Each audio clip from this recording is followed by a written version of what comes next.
আমি রাজশাহীতে যাচ্ছিলাম পড়ালেখা করার জন্য। আমি একজন সুন্দরী মেয়ে। আমি যে গাড়িতে উঠেছিলাম সেই গাড়ির ড্রাইভার আমাকে ভুল রাস্তায় নিয়ে একটা বিশাল জঙ্গলের ভিতর একটা বড় বাড়িতে নিয়ে গেলেন। আর সেখানে নিয়ে লোকটি আমার সাথে জোর করে। বাকিটা গল্পতে শোনাচ্ছি। গ্রামের বাইরে এই প্রথম কোথাও পা রাখলাম, এক অচেনা অজানা স্বপ্নের সন্ধানে। কোনোদিন এর আগে কোথাও যায়নি। আমাদের গ্রাম ছেড়ে, একমাত্র বড় দিদির শ্বশুর বাড়ি ছাড়া। আমরা দুই বোন, বড় দিদি মণি আর আমি সোনি। বেশ সাজানো গুছানো আমাদের সংসার, কোনো ঝুট ঝামেলা নেই। সরকারি চাকরি করেন বাবা, রিটায়ার হতে এখনো অনেক দিন বাকি। মা একটা এনজিওতে চাকরি করে। কোনো রকম অশান্তি নেই আমাদের পারিবারিক জীবনে। বড় দিদি বেশ সুখী, জামাইবাবু মানে দিদির স্বামী একজন বড় সেনাবাহিনীর অফিসার। একই শহরে বাড়ি এবং কাজও করে ওই একই শহরে। ওদের সংসারটাও বেশ সুখের, কোনো রকম ঝামেলা নেই। দিদি গ্র্যাজুয়েশন পাশ করার পর আর পড়তে পারেনি, কারণ জামাইবাবু প্রতি বছর একবার না একবার বদলি হয়ে অন্য শহরে পোস্টিং হয়। তাই বড় দিদি আর কম পড়াটা শেষ করতে পারেননি। বড় দিদির অনেক শখ ছিল একজন ভালো ম্যাজিস্ট্রেট হওয়ার। আমি সবে মাত্র গ্রামের কলেজ থেকে এইচএসসি পাশ করেছি, আর পাশাপাশি সিআইডি অফিসারে চাকরি করছি। আমার শখ বড় দিদির মতো ম্যাজিস্ট্রেট হওয়া। আর তাই রাজশাহী বিশ্ববিদ্যালয় ভর্তি হওয়ার সুযোগ পেলাম। তাই রাজশাহীতে প্রথমবারের মতো গ্রাম ছাড়ছি। মা একটু মন খারাপ করেছিল, কিন্তু উচ্চশিক্ষার কথা চিন্তা করে আর কিছু বলেন নাই। বাবা সব সময় আমাকে সাপোর্ট দিত, তাই আমার তেমন একটা অসুবিধা হয় নাই রাজশাহী যেতে। তাছাড়া জামাইবাবু হলেন অফিসার, আগে থেকেই রাজশাহীতে সব কিছু ঠিকঠাক করে রেখেছেন। যদিও রাজশাহীতে প্রথম মামার বাড়িতে উঠার কথা ছিল, কিন্তু পরে সেটা আর হয়ে ওঠেনি, কারণ জামাইবাবুর এক কাছের ছেলে বন্ধু ছিলেন সরকারি দলের ছাত্রনেতা। তাই আমার হোস্টেল পেতে খুব একটা অসুবিধা হয় নাই। তাই মামার বাড়িতে না উঠে সোজা হোস্টেল এগিয়ে উঠব। এমনিতে মামার সঙ্গে মার আবার খুব একটা ভালো সম্পর্ক নাই, কারণ আমার বাবা ছিলেন একজন গরিব ঘরের ছেলে। কেন আমার মা আমার বাবাকে বিয়ে করলেন, অনেকটা বাংলা সিনেমার মতো। গরিব হলে যত দোষ হয় আর কি। যথাসময়ে বাড়ি থেকে রওয়ানা দিলাম বাস টার্মিনাল এর উদ্দেশ্যে। মাকে এবং বাবাকে পা ধরে নমস্কার করে দিদির সঙ্গে একটু কথা বলে জামাইবাবু আমাকে বাস টার্মিনালে নামিয়ে দিয়ে উনি চলে গেলেন একটা জরুরি কাজের উদ্দেশ্যে। বাস ছাড়ল ঠিক রাত 12টা, তাই 30 মিনিটে রাজশাহীর আগের স্টেশনে গিয়ে বাসটা থাম। পরের দিন সকাল 10টার সময় আমি ভুল করে রাজবাটি নামতে গিয়ে শক্তিগড় নামে একটা জায়গাতে নেমে পড়েছিলাম, কারণ শক্তিগড় নামটা আগেও শোনা ছিল। গ্রামে অনেকের মুখে শক্তিগড়ের বিখ্যাতর কথা বহুবার শুনেছি, আর তাই কন্ডাক্টর শক্তিগড় শক্তিগড় ডাক মারতেই দুম করে বাস থেকে নেমে পড়লাম। আর সেখানটাতেই আমি আমার জীবনের সবচেয়ে ভুলটা করেছিলাম। আমি ঠিক বুঝতে পারছিলাম না কি করব, সঙ্গে বিশাল 2টা লাগেজ, মোবাইল ফোনের ব্যাটারিও শেষ। কাউকে যে ফোন করে সাহায্য চাইব সেই উপায়টুকুও নেই। এদিকে সময়ও গড়িয়ে পার হয়ে প্রায় দুপুর 2টা বেজে গেল। আমি কি করব ঠিক বুঝে উঠতে পারছিলাম না। আমাকে এভাবে রাস্তার পাশে বিশাল 2 লাগেজ নিয়ে দাঁড়িয়ে থাকতে দেখে এক লম্বা মতো সুশ্রী যুবক এসে সাহায্য করতে চাইল। প্রথম প্রথম একটু অন্যরকম মনে হলেও আমি রাজি হলাম উনার সাহায্য নিতে। আমি উনাকে সব খুলে বললাম, উনি সব শুনে আমাকে বললেন যে একটু অপেক্ষা করতে, উনি গাড়িটা নিয়ে আসছেন। উনি যথাসময়ে গাড়ি নিয়ে এলেন। আমার ভারী লাগেজ 2টা উনার গাড়ির পিছনে রাখলেন। পরে উনি আমাকে জিজ্ঞাসা করলেন সামনে বসতে চাই নাকি পিছনে। উনার এত ভালো ব্যবহার দেখে আমি ঠিক করলাম উনার সঙ্গে সামনে গিয়ে বসার। আমি বসলাম। পরে উনি গাড়ি স্টার্ট দিয়ে গাড়ি চালাতে শুরু করলেন। আমি যেহেতু রাজশাহী শহর চিনি না, তাই কিছু বলতে পারছি না কোথায় আমাকে নিয়ে উনি গাড়ি চালাচ্ছেন। বেশ কিছুক্ষণ পরে আমি উনাকে জিজ্ঞাসা করলাম, রাজশাহী ইউনিভার্সিটি কত দূরে? উনি আমার দিকে তাকিয়ে উত্তর দিলেন, এই তো আর মাত্র 10 মিনিট। আমি উনার কথা বিশ্বাস করলাম। ঠিক এর 10 মিনিট পরে একটা বিশাল বাড়ির সামনে গাড়িটা দাঁড় করিয়ে উনি আমাকে বলেন যে গাড়িটা আর যাবে না, একটু ঠিক করতে হবে। আমি যেন গাড়ি থেকে নেমে ওই বাড়ির ভিতর গিয়ে বসি। ঠিক কি করব বুঝতে পারছিলাম না। তখন আমার বেশ খারাপ লাগছিল। কেন এই ভুলটা করতে গেলাম একটা অজানা অচেনা পুরুষ মানুষের সঙ্গে। সে যাই হোক, আমি গাড়ি থেকে নেমে সোজা উনার সঙ্গে আমি উনার বাড়িতে গেলাম। উনি 10 মিনিট পরে এসে আমাকে জিজ্ঞাসা করলেন, আমি কিছু খাব কি না? আমি উনাকে বিনীতভাবে উত্তর দিলাম না, কারণ আমি একটু একটু ভয় পেতে শুরু করেছিলাম। উনি তখন দরজাটা বন্ধ করে দিলেন আর আমার দিকে আস্তে আস্তে এগিয়ে আসলেন। আমি কোনো রকম উনাকে জিজ্ঞাসা করলাম। আমি ওনাকে জিজ্ঞেস করলাম, আপনি দরজা বন্ধ করলেন কেন? উনি কোনো রকম অভিনয় না করে সোজা আমাকে বলেন, আমার তোমার সাথে অনেক কথা আছে, অনেক প্রয়োজন আছে। আমি আপনাকে চিনি না, জানি না। আপনি আমার সাথে কি কথা বলবেন? আর আপনি আমাকে এখানে কেন নিয়ে আসলেন? উনি বললেন, একটু পর বুঝতে পারবে আমি তোমাকে কেন এখানে নিয়ে আসলাম।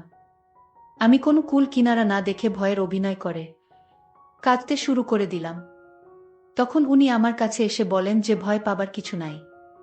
আমি এমন কিছু করব না যাতে তোমার ভয় হয়। আর আজ যদি তুমি আমার কথা না রাখো, তাহলে তুমি এখান থেকে যেতে পারবে না। আমি তার মুখে এই কথা শুনে আশ্চর্য হলাম। আর আমি কান্নার অভিনয় শুরু করে দিলাম। আমাকে তিনি বললেন, এই তুমি এভাবে কান্না করছো কেন? আমার একটা ছোট্ট কথা রাখো। আমি সকালে তোমাকে রাজশাহীতে পৌঁছে দিব। আর যদি তুমি আমার কথা না রাখো তাহলে তোমার অনেক বিপদ হবে। আমি বললাম, আপনার কি কথা? উনি বললেন, তোমার বিয়ে হয়েছে। আমি বললাম, না। আমার বিয়ে কথা আপনি জিজ্ঞেস করলেন কেন? উনি বললেন, তোমার যদি বিয়ে হতো তাহলে তোমার স্বামীর সাথে কি করতে? আমি তার কথা শুনে বললাম, কি আর করতাম? আপনিই বলুন। বোকা মেয়ে, বিয়ের পর স্বামীর সকল কথা রাখতে হয়। লোকটার কথা শুনে আমার মনে হচ্ছিল তার গালে দুইটা জোরে থাপ্পড় মেরে দেই, কিন্তু আমি তো এখন অসহায়। আমার পাশে কেউ নাই।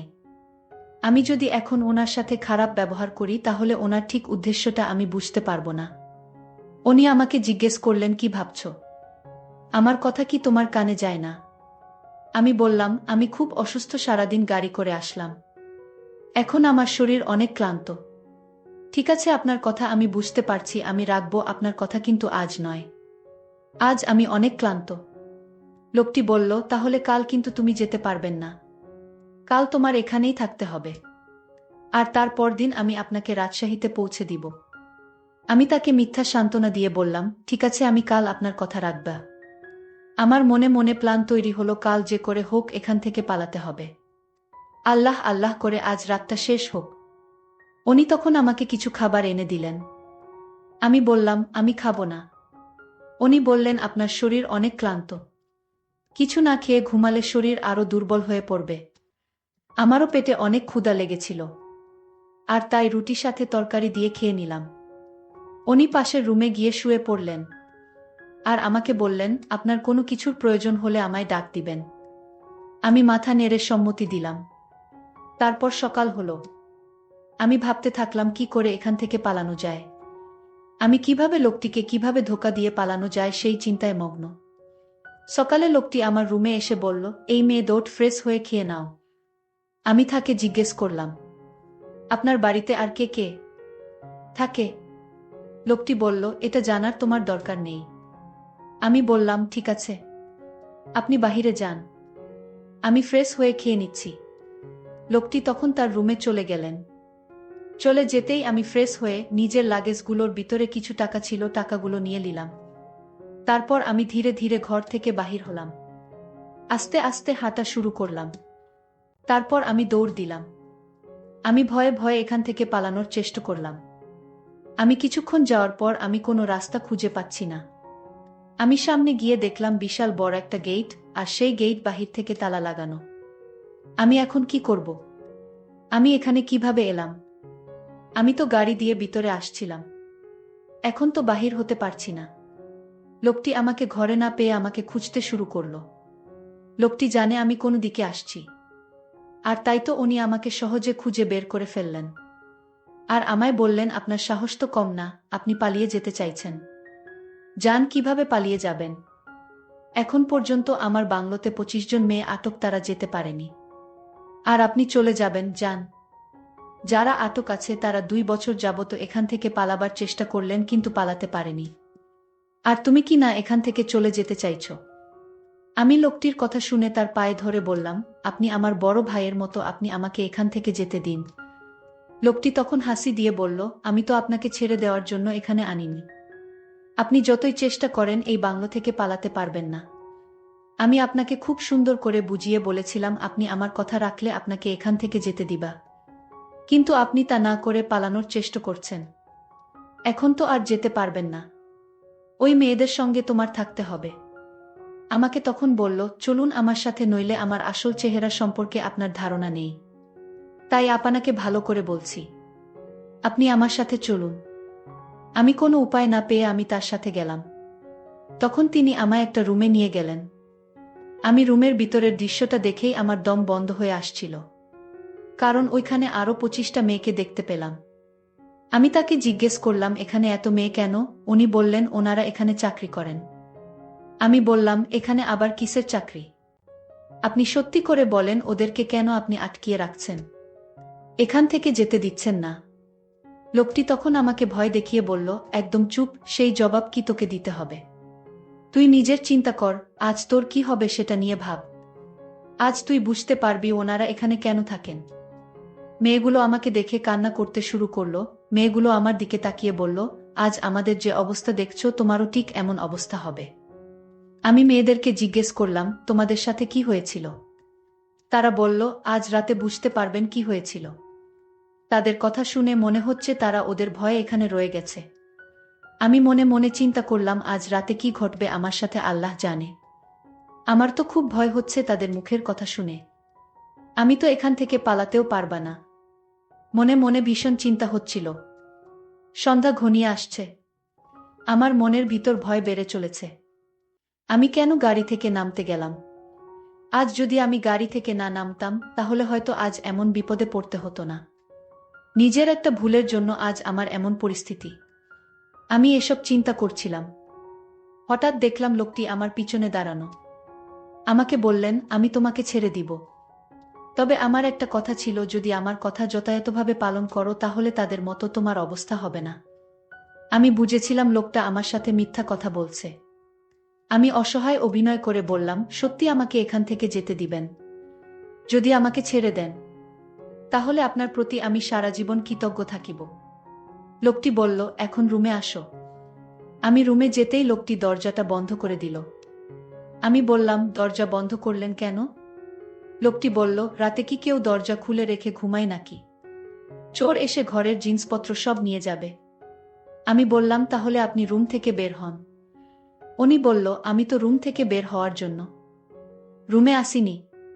আমি লোকটিকে বললাম, আপনি আমায় দয়া করুন, আপনি এখনই রুম থেকে বের হন। লোকটি তখন আমায় বলল, আর একটা কথা বলবি না, একদম চুপচাপ থাকবি। আর আমি এখন যা বলবো তা পালন করবি।